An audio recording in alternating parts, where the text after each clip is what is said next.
بسم اللہ الرحمن الرحیم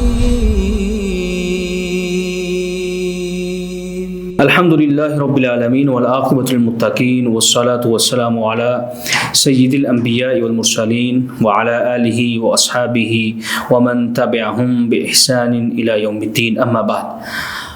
آج کے ہمارے درس کا موضوع اعتکاف کے حوالے سے ہے۔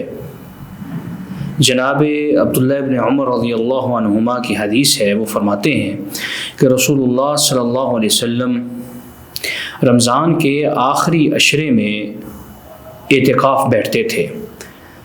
اعتکاف کا مطلب ہے کہ اپنے آپ کو کسی ایک جگہ پر مقید کر دینا، اپنے آپ کو ایک جگہ پر بٹھا لینا، یہ اعتکاف کہلاتا ہے۔ اب اعتکاف کی جو جگہ ہے وہ نبی کریم صلی اللہ علیہ وسلم کی حدیث سے ثابت ہے، وہ مسجد ہے۔ بھلے کوئی مرد ہو یا عورت ہو، کوئی بھی انسان ہو، کوئی بھی مسلمان ہو، کوئی بھی مومن ہو، وہ مسجد کے اندر اعتکاف کرے گا۔ اعتکاف کی جو جگہ ہے وہ مسجد ہے۔ مسجد کے علاوہ گھروں کے اندر اعتکاف کرنا خصوصاً خواتین کے لیے جائز اور درست نہیں ہے۔ کوئی بھی ایسی حدیث نہیں جو اس بات پر دلالت کرتی ہو کہ خواتین کو گھر کے اندر اعتکاف کرنا چاہیے، بلکہ رسول اللہ صلی اللہ علیہ وسلم کے زمانے میں جو بھی خواتین اعتکاف کرتی تھی وہ مسجد کے اندر کیا کرتی تھی، گھروں کے اندر اعتکاف نہیں ہوتا تھا۔ اسی طرح اعتکاف کے حوالے سے جو دوسرا مسئلہ ہے وہ اعتکاف کے وقت کے اعتبار سے ہے۔ اعتکاف رسول اللہ صلی اللہ علیہ وسلم نے 10 دنوں کا کیا۔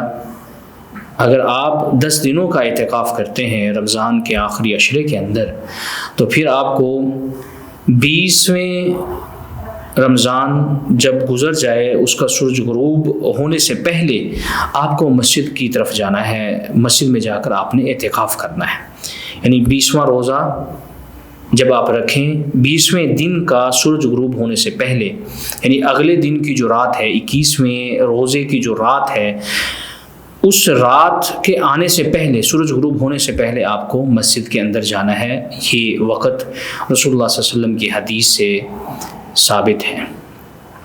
اسی طرح اعتکاف کا جو فائدہ ہے وہ یہ کہ آپ دنیا سے بے رغبت ہو جائیں، اللہ کے حضور اپنے آپ کو پیش کر دیں، اور اس وقت کو آپ اللہ کے لیے مقرر کر دیں۔ مسجد میں آپ تشریف لے آئیں اور مسجد میں آ کر آپ اعتکاف کریں۔ اعتکاف کی کچھ ممنوعات بھی ہیں، یعنی اعتکاف جب آپ بیٹھتے ہیں تو کچھ چیزیں آپ کے اوپر ممنوع ہو جاتے ہیں کلی طور پر۔ وہ چیزیں عام طور پر آپ کے لیے جائز ہوتی ہیں، ایک عام روزہ دار کے لیے بھی جائز ہیں، لیکن جب آپ اعتکاف بیٹھتے ہیں تو اس وقت یہ آپ کے لیے ممنوع ہو جاتی ہیں۔ جیسا کہ اعتکاف میں بیٹھنے کے بعد آپ اس جگہ سے نکل نہیں سکتے، الا یہ کہ کوئی حاجت ہو، کوئی ضرورت ہو تو اس کے لیے نکلا جا سکتا ہے، ورنہ آپ اعتکاف بیٹھنے کے بعد مسجد سے نکل نہیں سکتے۔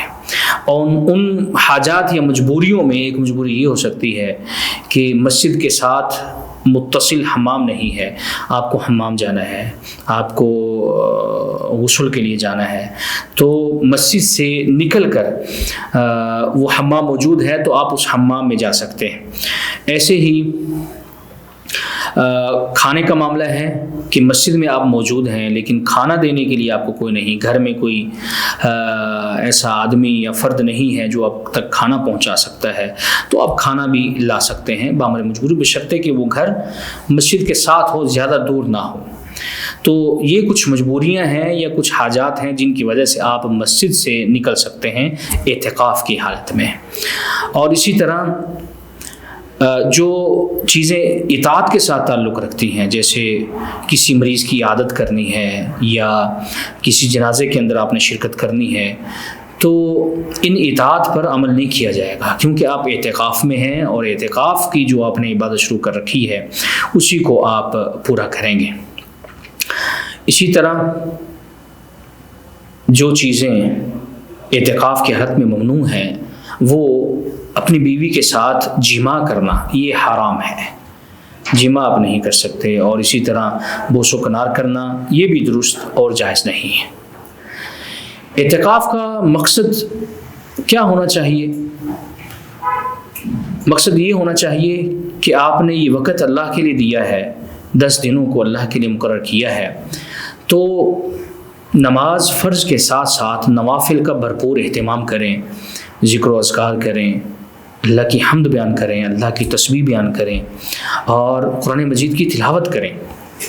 قرآن مجید کی تلاوت کثرت کے ساتھ کریں، اور اگر ممکن ہو تو یہ وقت آپ کے لیے انتہائی قیمتی ہے، اس کو اور مزید قیمتی بنائیے۔ وہ وقت آپ کیسے قیمتی بنا سکتے ہیں؟ قرآن مجید کا ترجمہ سیکھنا شروع کیجیے۔ مثال کے طور پہ اگر آپ 10 دنوں میں ایک پارہ قرآن مجید کا ترجمے کے ساتھ پڑھتے ہیں، اور ہر سال آپ اعتکاف بیٹھتے ہیں 10 دنوں کے اندر، تو دیکھیے کہ 3 سالوں میں آپ کا پورا قرآن مجید وہ ختم ہو سکتا ہے۔ قرآن مجید کی کثرت کے ساتھ تلاوت کیجیے، اور تفسیر پڑھیے، اور احادیث کا مطالعہ کیجیے، دین کے ساتھ اپنے آپ کو ملائیے، اللہ کی طرف رغبت کیجیے۔ یہ ہے اصل میں اعتکاف کا مقصد۔ یہ مقصد نہیں ہے کہ میرا کوئی دوست اعتکاف پر بیٹھا ہے تو میں بھی بیٹھ جاؤں اور ہم پھر دونوں گپ شپ کریں گے، بات چیت کریں گے۔ یہ مقصد نہیں ہونا چاہیے۔ ہاں، اس میں کوئی شک نہیں کہ اعتکاف کی حالت میں معمولی کوئی بات چیت وہ کی جا سکتی ہے، حال چال پوچھا جا سکتا ہے، لیکن اپنے وقت کو ان چیزوں کے لیے زیادہ صرف کرنا یہ درست نہیں۔